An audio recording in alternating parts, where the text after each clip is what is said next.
These are excerpts from Martin Luther King's Beyond Vietnam speech 50 years ago this year.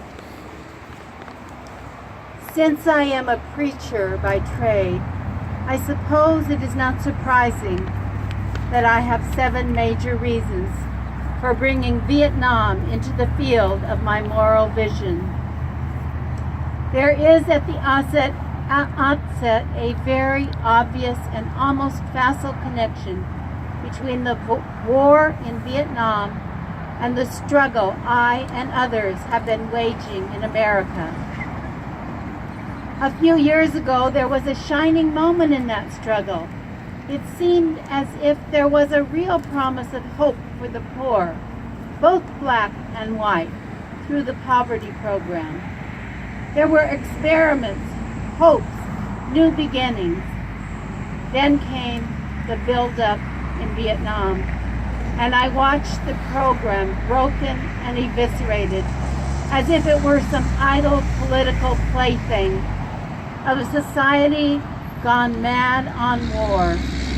And I knew that America would never invest the necessary funds or energies in rehabilitation of the poor so long as adventures like Vietnam continued to draw men and skills and money like some demonic, destructive suction tube.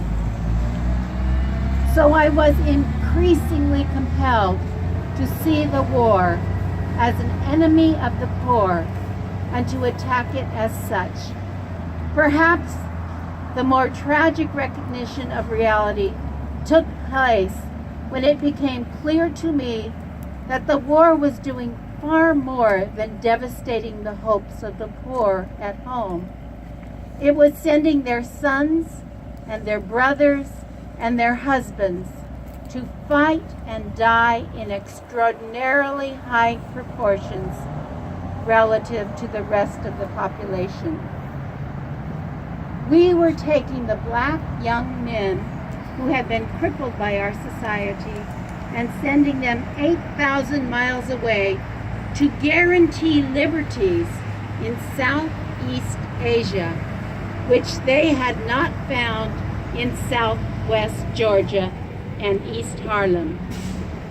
So we have been repeatedly faced with the cruel irony of watching Negro and white boys on TV screens as they kill and die together for a nation that has been unable to seat them together in the same schools.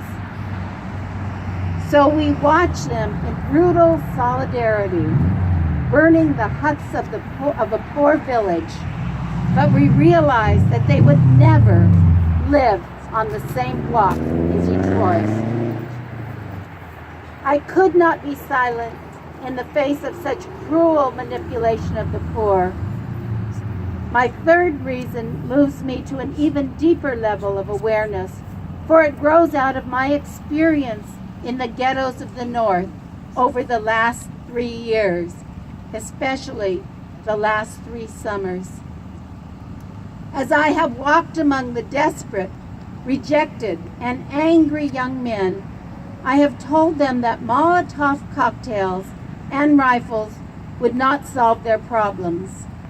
I have tried to offer them my deepest compassion while maintaining my conviction that social change comes most meaningfully through nonviolent action. But they asked me, and rightly so, what about Vietnam? They asked if our own nation wasn't using massive doses of violence to solve its problems, to bring about the changes it wanted. Their question hit home, and I knew that I could never again raise my voice against the violence of the oppressed in the ghettos without having first spoken clearly to the greatest purveyor of violence in the world today, my own government.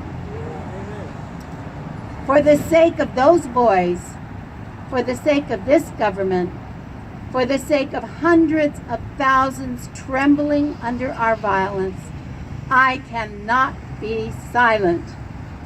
For those who ask the question, aren't you a civil rights leader? And thereby mean to exclude me from the movement for peace, I have this further answer.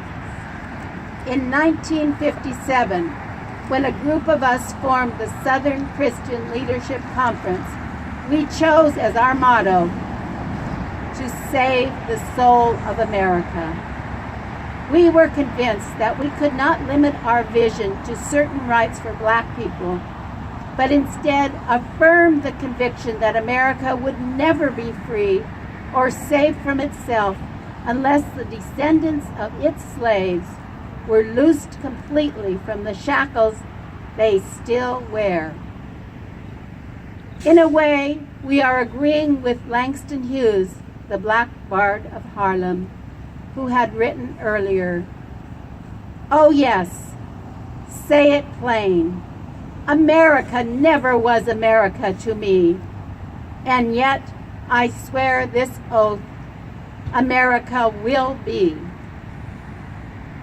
Now, it should be incandescently clear that no one who has any concern for the integrity and life of America today can ignore the present war. If America's soul becomes totally poisoned, part of the autopsy must read Vietnam. It can never be saved so long as it destroys the deepest hopes of men the world over. So it is that those of us who are yet determined that America will be, are led down the path of protest and dissent, working for the health of our land.